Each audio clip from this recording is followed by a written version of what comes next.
எவனுக்கு மனைவி? ஆகையால் உயிர்த்தெழுதலில் அவ்வேழு பேரில் எவனுக்கு அவள் மனைவியாய் இருப்பாள்? அவர்கள் எல்லோரும் அவளை விவாகம் பண்ணி இருந்தார்களே என்று கேட்டார்கள்.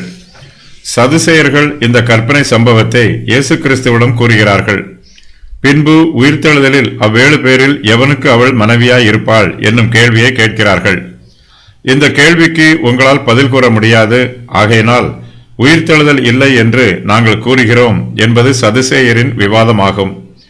பரிசேயர்கள் உயிர்த்தெழுதலை விசுவாசிக்கிறார்கள். மரணத்திற்கு பின்பு இருக்கும் வாழ்க்கைக்காக அவர்கள் ஆசைப்படுகிறார்கள். இந்த ஜீவியத்தில் தங்களுக்கு கொடுக்கப்பட்டிருக்கும் கடமைகளை நிறைவேற்றாமல் உயிர்த்தெழுந்த பின்பு வரப்போகும் வாழ்க்கையை நினைத்தே கனவு காண்கிறார்கள். நாங்களோ பரிசேயர்களைப் போல பொறுப்பற்றவர்கள் அல்ல என்பது சதுசேயரின் விவாதமாகும். சதுசேயர்களைப் போலவே இன்று ஏராளமானோர் சத்தியத்தை மறுதலிக்கிறார்கள்.